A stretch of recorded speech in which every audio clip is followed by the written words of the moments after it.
Trump Putin বৈঠক, আলাস্কার টারমাকে শুরু, ইউক্রেন যুদ্ধের মূল কারণ খুঁজে ফেরার অঙ্গীকার, আলাস্কার শীতল আকাশ, রোদ মাখা টারমাকে নামলেন দুই রাষ্ট্রপ্রধান, হাত মিলিয়ে একে অপরকে সম্ভাষণ করলেন। একজন বললেন, হ্যালো প্রতিবেশী। হ্যাঁ, প্রতিবেশী। পৃথিবীর দুই পরাশক্তি যুক্তরাষ্ট্র ও রাশিয়া, যাদের মাঝখানে রয়েছে মাত্র 4 কিলোমিটার জলসীমা। ইতিহাসে তারা যত দূরেই থাকুক, ভূগোল তাদের করে দিয়েছে পাশাপাশি। আর সেই প্রতিবেশীর বন্ধুত্ব ও দ্বন্দ্ব নিয়েই শুক্রবার আলাস্কায় বসেছিল এক নজিরবিহীন বৈঠক। 3 ঘন্টা, হ্যাঁ পুরো 3 ঘন্টা রুদ্ধদ্বার বৈঠকে মুখোমুখি বসেছিলেন মার্কিন প্রেসিডেন্ট ডোনাল্ড ট্রাম্প ও রুশ প্রেসিডেন্ট ভ্লাদিমির পুতিন। আর বৈঠক শেষে যে বার্তা এলো তা শুধু আমেরিকা রাশিয়া নয়, সমগ্র বিশ্ব রাজনীতির জন্য নতুন অধ্যায় রচনা করতে পারে। পুতিনের ঘূর্ণিঝড়ের মতো বাক্য, ইউক্রেন যুদ্ধ থামাতে হলে এর মূল কারণগুলো সমাধান করতে হবে। পুতিনের এই বাক্য যেন পুরো সংবাদ সম্মেলনের কেন্দ্রবিন্দু। কিন্তু সেই মূল কারণ কি, তিনি কোনো বিস্তারিত জানালেন না। রহস্য রয়ে গেল আকাশে ভাসা মেঘের মতো। শুধু জানালেন, স্থায়ী শান্তি চাইলে ইউক্রেনীয় ও ইউরোপীয়দেরও শান্তি প্রক্রিয়ায় বাধা না দেওয়ার সিদ্ধান্ত নিতে হবে। এ যেন এক প্রকার চ্যালেঞ্জ ছুড়ে দেয়া। যুদ্ধের জন্য শুধু রাশিয়াকে দায়ী করা যাবে না, বরং শেকড়ের দিকে তাকাতে হবে, ইতিহাসের পাতা উল্টাতে হবে। ট্রাম্পকে ধন্যবাদ। কিন্তু যৌথ সংবাদ সম্মেলনে পুতিন ট্রাম্পকে ধন্যবাদ দিলেন, বললেন, শুভ কামনার স্বরপ্রকাশের জন্য আমি ট্রাম্পকে ধন্যবাদ জানাই। তার সঙ্গে যোগ করলেন, উভয় পক্ষকেই ফলাফলের দিকে মনোযোগী হতে হবে। অর্থাৎ সৌজন্যের ভাষার আড়ালেই লুকিয়ে আছে কঠিন বাস্তবতা। আমেরিকার স্বার্থ যেমন আছে, রাশিয়ারও নিজস্ব স্বার্থ আছে। এ যেন দাবার বোর্ড, দুজন খেলোয়াড় হাত মেলালেও পরবর্তী চাল গোপন। অতীতের ছায়া, আলাস্কার ইতিহাসে ফিরে যাওয়া। পুতিন হঠাৎ যেন ইতিহাসের পাঠশালায় নিয়ে গেলেন সবাইকে। বললেন, একসময় আলাস্কা ছিল রাশিয়ার অংশ। 19 শতকে তা বিক্রি হয় যুক্তরাষ্ট্রের কাছে। আজও আলাস্কায় রাশিয়ান অর্থোডক্স চার্চ টিকে আছে। পুতিনের মতে এই ঐতিহ্য দুই দেশের সম্পর্ক পুনর্গঠনে সেতুবন্ধ হতে পারে। এ যেন যুদ্ধের ভাষণের ভেতরে লুকিয়ে থাকা অতীতের মমতা। কিন্তু ইতিহাসের সেই বন্ধুত্বকে বর্তমানের রক্তপাত ঢাকতে পারবে? ইউক্রেনের প্রশ্নে দ্বিধা। বক্তৃতায় পুতিন তুলে ধরলেন কেন রাশিয়া ইউক্রেনের সামরিক অভিযান চালাচ্ছে। তার যুক্তি দেশের স্বার্থ রক্ষা। তবে এই বক্তব্যে নতুন কিছু না থাকলেও আজকের বার্তা ছিল ভিন্ন। মূল কারণ মেটাতে হবে, কিন্তু সেই মূল কারণের চাবিকাঠি কার হাতে, মস্কো না ওয়াশিংটন? আলাস্কার তীব্র হাওয়া বয়ে যাচ্ছিল টারমাকে। দুই মোড়লের চোখে ছিল কূটনীতির রহস্যময় দৃষ্টি। একদিকে শুভেচ্ছা, অপরদিকে হুমকির ইঙ্গিত। একদিকে প্রতিবেশী সুলভ হাসি, অন্যদিকে যুদ্ধের মেঘ। বিশ্বের কোটি মানুষের প্রশ্ন এখন একটাই, এই 3 ঘন্টার বৈঠকে কি শান্তির সেতু গড়ল, নাকি আরো বড় ঝড়ের পূর্বাভাস রেখে গেল? সময়ই দেবে উত্তর।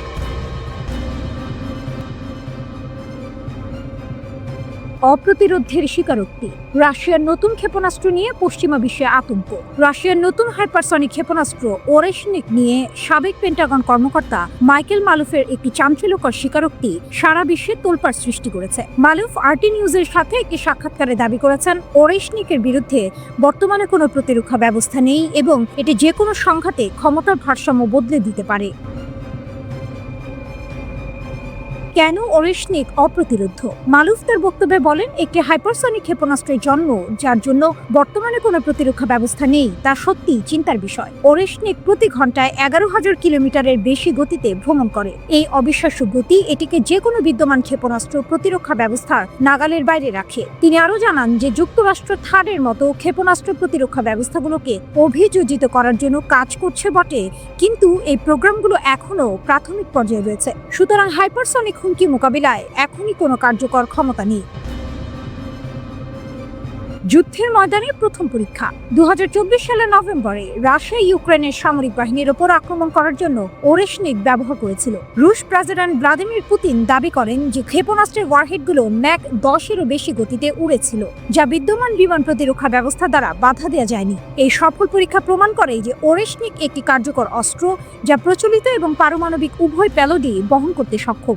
রাশিয়ান ভাষা ওরেশনিক শব্দটির অর্থ হচ্ছে হেজেল ট্রি। দুরন্ত গতির কারণে রাডারের পক্ষে এই ক্ষেপণাস্ত্র শনাক্ত করার কোনো উপায় বর্তমানে নেই। একটি ব্যালিস্টিক ক্ষেপণাস্ত্র সাধারণত বায়ুমণ্ডলের উপরের দিকে একটি ধনুক আকৃতির পথে ওঠে এবং একইভাবে বাঁকা পথে নিচে নেমে নিশানায় আঘাত হানে। তবে নিশানার দিকে নেমে আসার সময় ক্ষেপণাস্ত্রের গতি আরো বাড়ে এবং কাইনেটিক এনার্জি বা গতিশক্তি অর্জন করে। এই গতিশক্তি আরো কিছু সুবিধা দেয়। ক্ষেপণাস্ত্রটি প্রতিরক্ষামূলক কিছু কৌশল নিয়ে লক্ষ্যবস্তুর দিকে নামার সময় নিজ গতিবিধি নিয়ন্ত্রণ করতে পারে। এ কারণে ভূমি থেকে আকাশে নিক্ষেপণযোগ্য ক্ষেপণাস্ত্র প্রতিরক্ষা ব্যবস্থা দিয়ে এই ধরনের ক্ষেপণাস্ত্র হামলা ঠেকানো কঠিন হয়।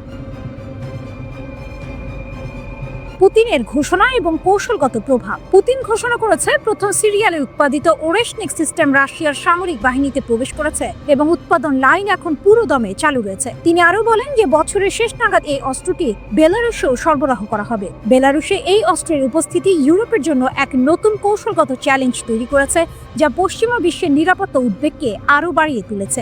সব মিলিয়ে মাইকেল মালুফের এই স্বীকারোক্তি এবং পুতিনের ঘোষণা থেকে এটি স্পষ্ট যে রাশিয়া এমন এক সামরিক সক্ষমতা অর্জন করেছে যা বিশ্বকে নতুন করে ভাবতে বাধ্য করছে। ওরেশনিক শুধু একটি অস্ত্র নয়, এটি এমন এক শক্তির প্রতীক যা দিয়ে রাশিয়া আন্তর্জাতিক সামরিক শক্তির ভারসাম্যকে নিজেদের পক্ষে নিয়ে আসতে চাইছে।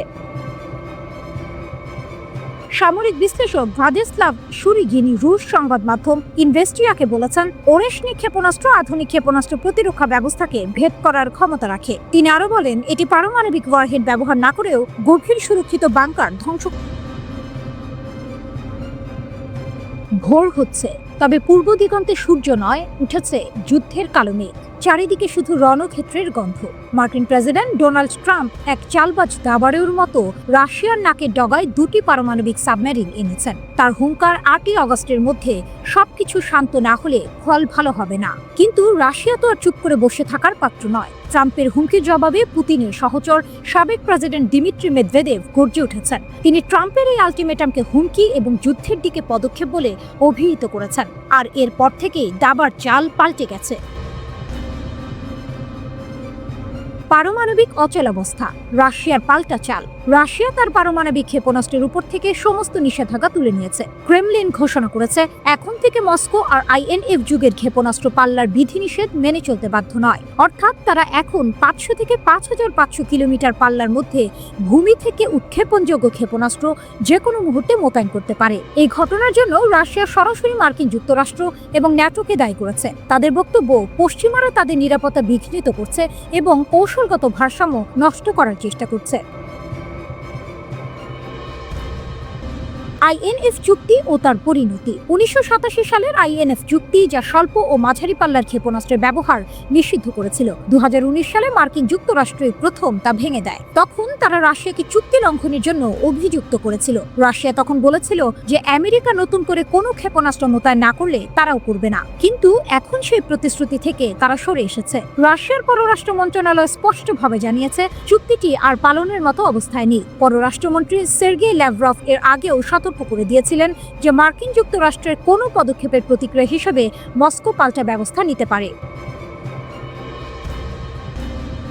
ডেড হ্যান্ড ও রাশিয়ার শক্তি। মেদভেদেভ শুধু কথার কথাই বলেননি, তিনি রাশিয়ার পারমাণবিক সক্ষমতার কথাও উল্লেখ করেছেন। তিনি তুলে ধরেছেন তাদের ভয়ঙ্কর ডেড হ্যান্ড ব্যবস্থার কথা। এই স্বয়ংক্রিয় পারমাণবিক ব্যবস্থাটি এতটাই শক্তিশালী যে যদি রাশিয়ার সমস্ত রাজনৈতিক নেতৃত্ব ধ্বংস হয়ে যায়, তাহলেও এটি পারমাণবিক আক্রমণের জবাব দিতে সক্ষম। এই পদক্ষেপগুলো কেবল কথার কথা নয়, ন্যাটো সীমান্তের কাছে যে কোনো সময় ক্ষেপণাস্ত্র মোতায়েন হতে পারে। এর আগে প্রেসিডেন্ট ভ্লাদিমির পুতিন ও পররাষ্ট্রমন্ত্রী সের্গেই ল্যাভরভও ইঙ্গিত দিয়েছিলেন যুক্তরাষ্ট্র ও ন্যাটোর উস্কানিমূলক পদক্ষেপ অব্যাহত থাকলে রাশিয়াকে ক্ষেপণাস্ত্র মোতায়েন সংক্রান্ত বিধিনিষেধ তুলে নিতে হতে পারে। গত ডিসেম্বর মাসে রাষ্ট্রীয় সংবাদ সংস্থা রিয়া নভস্তিকে দেয়া সাক্ষাৎকারে লাভরভ বলেন, একতরফা স্থগিতাদেশ কার্যত অকার্যকর হয়ে পড়েছে এবং তা প্রত্যাহার করা হবে। তিনি তখন অভিযোগ করেন যুক্তরাষ্ট্র অত্যন্তপূর্ণভাবে রাশিয়া ও চীনের সতর্কতা উপেক্ষা করে বিশ্বের বিভিন্ন অঞ্চলে ইতোমধ্যেই এই শ্রেণীর অস্ত্র মোতায়েন শুরু করেছে।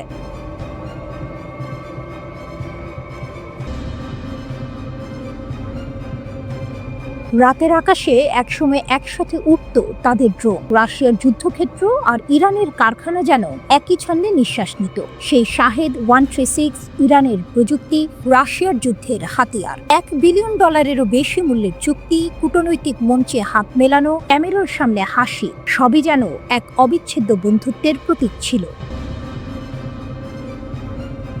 কিন্তু আজ সেই বন্ধুত্বে নেমে এসেছে এক অদৃশ্য শীতলতা। যেখানে এক সময় ছিল আস্থা, সেখানে এখন লুকিয়ে আছে হিসাব নিকাশের কড়া গাণিতিক সমীকরণ। 2023 সালে স্বাক্ষরিত হয় $1.75 বিলিয়ন মহাচুক্তি। লক্ষ্য 2025 সালের সেপ্টেম্বরের মধ্যে 6,000 ড্রোন উৎপাদন, ইরানের নকশায় রাশিয়ার মাটিতে। কিন্তু পশ্চিমা গোয়েন্দারা বলছে খেলা বদলে গেছে। মস্কো নির্ধারিত সময়ের 1 বছরের আগেই শেষ করে ফেলেছে সেই কাজ, আর ইরানের অজান্তেই শুরু করেছে এক নতুন অধ্যায়। আজ আলাবুগার বিশাল কারখানায় রাশিয়া একাই করছে 90% উৎপাদন। ইঞ্জিন থেকে ইলেকট্রনিক, কার্বন ফাইবার থেকে ফিউজেলাস, সবই দেশের ভেতরেই তৈরি।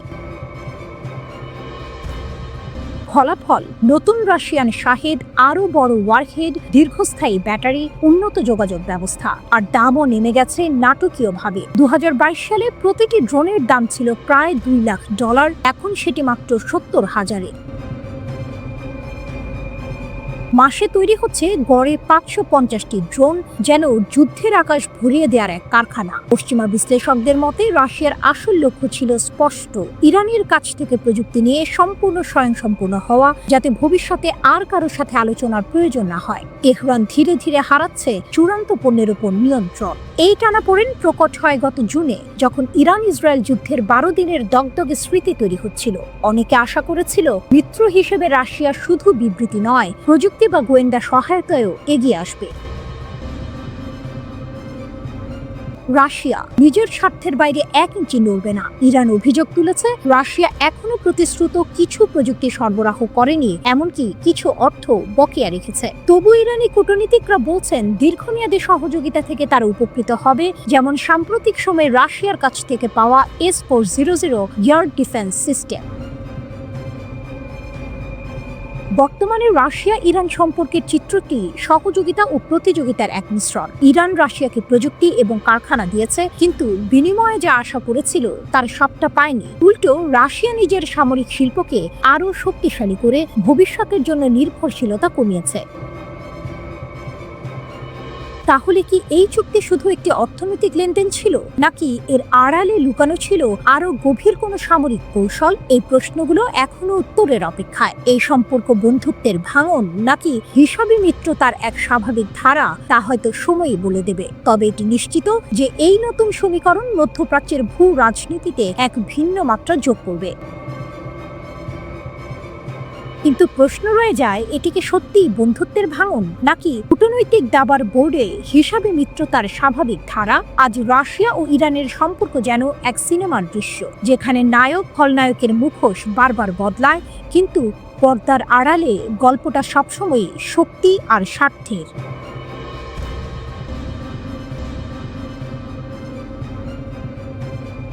জুনের সেই রাতটি যেন ইতিহাসের বুক ছিঁড়ে বেরিয়ে আসা এক ভয়াল দৃশ্য। মধ্যপ্রাচ্যের আকাশ জুড়ে আগুনের লেলিহান শিখা, দীর্ঘদিনে নিভে থাকা শত্রুতা, ইরান আর ইসরায়েলের মধ্যকার সেই দমবন্ধ করা উত্তেজনা হঠাৎই যেন আগ্নেয়গিরির মতো বিস্ফোরিত।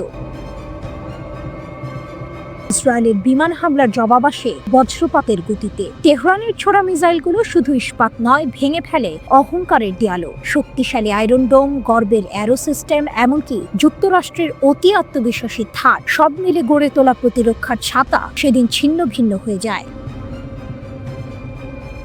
ইতিহাসে প্রথমবার যুদ্ধক্ষেত্রে যুক্তরাষ্ট্র মোতায়েন করে তাদের সর্বাধুনিক থার্ড সিস্টেম। উদ্দেশ্য ছিল একটাই, মিত্র ইসরায়েলকে রক্ষা করা। কিন্তু ইরানের মিসাইল বৃষ্টি ছিল এমনই তীব্র, যেন মরুভূমিতে নেমে আসা এক অগ্নিঝড়। শতাধিক ইন্টারসেপ্টর ছুঁড়ে ফেলার পরেও সেগুলো ফাঁকি দিয়ে মিসাইলগুলো এসে আছড়ে পড়ে ইসরায়েলের বুকে। প্রতিটি থার্ড ইন্টারসেপ্টরের দাম $13 মিলিয়ন, কিন্তু সেই অমূল্য ঢালও ভেদ করে ইরানি আগুন। মাত্র 12 দিনে যুক্তরাষ্ট্র ব্যয় করে ফেলে তাদের ভান্ডারের 1/4 থার্ড ইন্টারসেপ্টর। মার্কিন যুদ্ধজাহাজ, ভূমধ্য সাগর ও লোহিত সাগরে নোঙর করা, সেগুলোরও এক বিশাল অংশ খরচ হয়ে যায় এই প্রতিরোধ যুদ্ধে। কিন্তু তবুও ইরানি ক্ষেপণাস্ত্রের স্রোত থামানো যায়নি। মিসাইল এসেছিল আকাশ ফুঁড়ে, সমুদ্রের দিগন্ত পেরিয়ে, যেন তেহরানের প্রতিটি উৎক্ষেপণ ছিল এক একটি বার্তা, আমরা থামবো না। ওয়াল স্ট্রিট জার্নালের রিপোর্ট বলছে থার্ড সিস্টেম কিছুটা রক্ষা করলেও এই সংঘাত প্রমাণ করেছে যুক্তরাষ্ট্র এখনো প্রস্তুত নয় এমন এক বিশাল আকারের মিসাইল হামলা ঠেকাতে। আর সেটি যদি আসে রাশিয়া বা চীনের মতো শক্তিধর প্রতিপক্ষের কাছ থেকে, তাহলে ছবিটা হবে আরো ভয়ঙ্কর। Centre for strategic and international স্টাডিজের মিসাইল ডিফেন্স প্রজেক্টের পরিচালক টম কারারোর সতর্কতা কানে বাজে। আমরা অবশেষ উপলব্ধি করেছি যুক্তরাষ্ট্রকে তার প্রতিরক্ষামূলক অস্ত্রের ভান্ডার আরো বড় করতে হবে। এ যেন শুধু এক যুদ্ধের গল্প নয়, বরং ভবিষ্যতের এক সতর্কবার্তা। মার্কিন কর্মকর্তারাও স্বীকার করছেন, যদি ইরান আবারও একই মাত্রায় মিসাইল হামলা চালায়, কার্যকর প্রতিক্রিয়া জানাতে যুক্তরাষ্ট্রকে গলদঘর্ম হতে হবে। জুনের সেই 12 দিন, ইরান তার ক্ষেপণাস্ত্র বাহিনী আর সেই অদম্য বার্তা। যুদ্ধ শুধু গোলাবারুদের লড়াই নয়, এটি মানসিক প্রাধান্যেরও প্রতিযোগিতা। আর এই অধ্যায়ে তেহরান দেখিয়ে দিয়েছে আকাশের ঢালও কখনো কখনো ছিদ্র হয়ে যায়। আধুনিক যুদ্ধক্ষেত্রে শুধু প্রযুক্তির উপর নির্ভর করলেই চলবে না, বরং বিশাল আকারের অস্ত্রের মজুদও গুরুত্বপূর্ণ। এটি আসলে ছিল যুক্তরাষ্ট্রের সামরিক সক্ষমতার এক কঠিন পরীক্ষা। একসময় যে যুক্তরাষ্ট্র নিজেদেরকে বিশ্বের সবচেয়ে শক্তিশালী সামরিক শক্তি মনে করত, তাদের প্রতিরক্ষা ব্যবস্থা এই যুদ্ধে মারাত্মকভাবে প্রশ্নবিদ্ধ হলো। এমনকি ইসরায়েলও তাদের নিজস্ব প্রতিরক্ষা ব্যবস্থার মিসাইল প্রায় শেষ করে ফেলেছিল।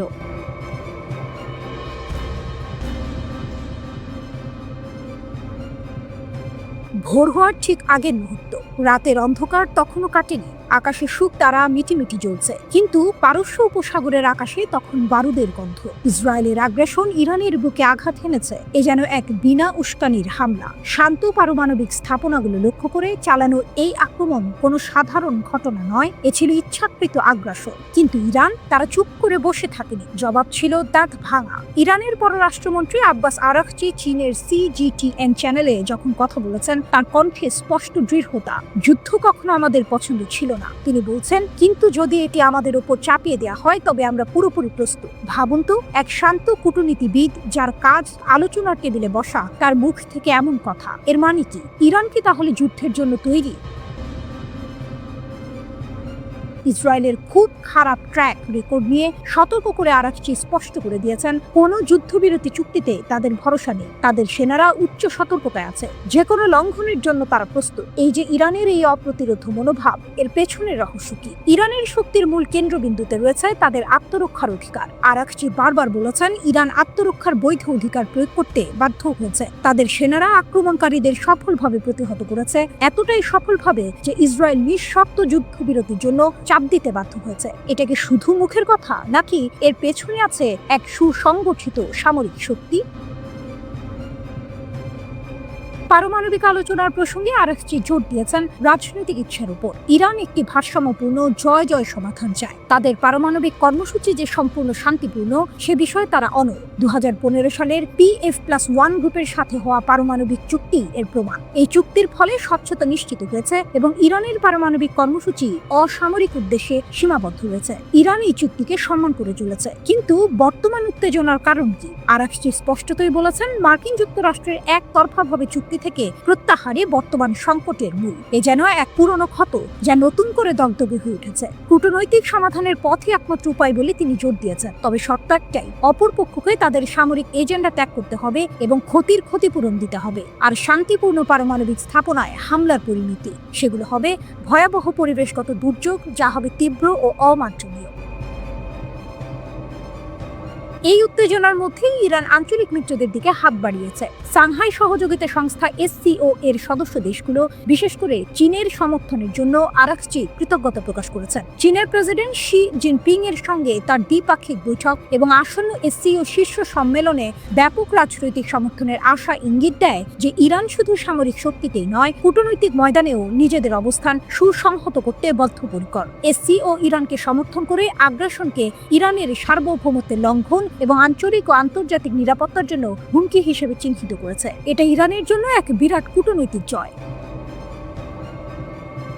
আরাকচির এই বক্তব্য কেবল একটি সতর্কবার্তা নয়, এটি ইরানের আত্মবিশ্বাস ও শক্তিরও বহিঃপ্রকাশ। তাদের অপ্রতিরোধ্য সামরিক প্রস্তুতি, দৃঢ় কূটনৈতিক অবস্থান এবং আন্তর্জাতিক সমর্থক সবকিছু মিলে এক নতুন ইরানকে দেখা যাচ্ছে। তারা যুদ্ধের উস্কানি দিচ্ছে না, কিন্তু যুদ্ধ যদি তাদের ওপর চাপিয়ে দেওয়া হয় তবে তারা প্রস্তুত। এ যেন এক শান্ত সমুদ্র যা তার গভীরে বিপুল শক্তি ধারণ করে আছে। কখন সেই শক্তি ফেটে পড়বে তা বলা কঠিন, তবে এটা স্পষ্ট, ইরান এখন আর সেই দেশ নয় যাকে সহজে দাবিয়ে রাখা যাবে। তারা নিজেদের অধিকার রক্ষায় যে কোনো মূল্যে লড়তে প্রস্তুত। আকাশের বুক চিরে যেন নতুন এক ইতিহাসের আলো ফুটে উঠছে। দূরপ্রাচ্যের অস্ট্রেলিয়া, যে দেশ এতদিন চুপচাপ দূর থেকে দেখেছে রক্তাক্ত মধ্যপ্রাচ্যের নাটক, এবার মঞ্চে নেমে এলো নিজের সংলাপ নিয়ে। ক্যানবেরার সংসদ ভবনে দাঁড়িয়ে প্রধানমন্ত্রী অ্যান্থনি আলবানিজ ঘোষণা দিলেন, আগামী সেপ্টেম্বর জাতিসংঘ সাধারণ পরিষদের অধিবেশনে ফিলিস্তিন রাষ্ট্রকে আনুষ্ঠানিক স্বীকৃতি দেবে অস্ট্রেলিয়া। এ যেন মরুভূমির তপ্ত বালুর ওপর হঠাৎই বয়ে যাওয়া এক শীতল বাতাস। আলবানিজের কণ্ঠে দৃঢ়তা, দ্বিরাষ্ট্রভিত্তিক সমাধানই মধ্যপ্রাচ্যের সহিংসতার চক্র ভাঙার সর্বোত্তম পথ, মানবতার শেষ আশ্রয় এটাই। তিনি আরও জানান, ফিলিস্তিনি কর্তৃপক্ষ ইতিমধ্যে প্রতিশ্রুতি দিয়েছে অস্ত্র ত্যাগ করবে, সাধারণ নির্বাচন আয়োজন করবে এবং ইসরায়েলের অস্তিত্ব স্বীকার করবে। কিন্তু এই ঘোষণার মুহূর্তে যেন অন্য প্রান্ত থেকে ধেয়ে এলো ঝড়। জেরুজালেমে ইসরায়েলের উগ্রবাদী প্রধানমন্ত্রী বেনিয়ামিন নেতানিয়াহু ক্ষোভে ফেটে পড়লেন। এটি লজ্জাজনক, শান্তি নয়, যুদ্ধ ডেকে আনবে এই সিদ্ধান্ত তার কণ্ঠে ছিল বিদ্রুপ, চোখে ছিল হুঁশিয়ারির আগুন। ইসরায়েলি সরকার বলল এটা সন্ত্রাসবাদকে পুরস্কৃত করার সমান। শুধু ইসরায়েল নয়, অস্ট্রেলিয়ার ভেতর থেকেও উঠল আপত্তির সুর। বিরোধী দল জায়নিস্ট ফেডারেশন বলল এই সিদ্ধান্ত হামাসকে সাহস দেবে, উত্তেজনা বাড়াবে। কিন্তু আলবানিজ নড়লেন না এক চুল। তিনি জানালেন, সাম্প্রতিক সপ্তাহে যুক্তরাজ্য, ফ্রান্স, নিউজিল্যান্ড, জাপানি নেতাদের সঙ্গে আলোচনার পরেই এই সিদ্ধান্ত এসেছে। এখন জাতিসংঘের 193 সদস্যের মধ্যে 147 দেশ ফিলিস্তিনকে স্বীকৃতি দিয়েছে, আর অস্ট্রেলিয়া যোগ হতে চলেছে সেই তালিকায়। এ যেন এক দীর্ঘযাত্রার আরেকটি মাইলফলক, কারণ এতদিন অধিকাংশ পশ্চিমা গণতান্ত্রিক দেশ এই স্বীকৃতি থেকে বিরত থেকেছে। যুক্তরাষ্ট্র আজও বিরত আছে। ওয়াশিংটন স্পষ্ট জানিয়ে দিয়েছে তারা এখনো ফিলিস্তিনকে স্বীকৃতি দেবে না। তবে এই ঘোষণার পেছনে আছে এক ভয়াবহ বাস্তবতা। জাতিসংঘের তথ্য বলছে, গাজার 87% এলাকা ইসরায়েলের নিয়ন্ত্রণে বা সরিয়ে নেওয়ার নির্দেশের আওতায়। সংস্থাটি সতর্ক করে দিয়েছে আরও সামরিক অগ্রগতি বিপর্যয়কর পরিণতি আনতে পারে। বিশ্বজুড়ে নিন্দার ঝড় উঠেছে ইসরায়েলের নতুন দখল পরিকল্পনা নিয়ে। জাতিসংঘ, মানবাধিকার সংস্থা, ইউরোপীয় ইউনিয়ন সবাই বলছে এই পথ রক্তপাত বাড়াবে। তারা দাবি তুলেছে অস্ত্রবিরতি হোক, বন্দীদের মুক্তি হোক, মানবিক সহায়তা অবাধে প্রবাহিত হোক। হামাস, ইরান, সৌদি আরব এরা বলছে এটি জাতিগত নিপীড়ন, এটি গণহত্যা। মিশর, জর্ডান, তুরস্ক, স্পেন সহ বহু দেশও একই ভাষায় বলছে এটি দ্বিরাষ্ট্র সমাধানের বিরুদ্ধে আঘাত, ফিলিস্তিনি অধিকার লঙ্ঘন। তারা আন্তর্জাতিক সম্প্রদায়ের কাছে আহ্বান জানাচ্ছে এবার কঠোর পদক্ষেপ নাও। দৃশ্যপট যেন সিনেমার মতো। একদিকে ধ্বংসস্তূপের ধুলোয় ঢেকে থাকা বিধ্বস্ত গাজা, অন্যদিকে কূটনৈতিক মঞ্চ রাজনীতির দাবা খেলা, যেখানে এক চলে বদলে যেতে পারে পুরো অঞ্চলের ভাগ্য। অস্ট্রেলিয়ার এই স্বীকৃতি কি শান্তির নতুন জানালা খুলে দেবে?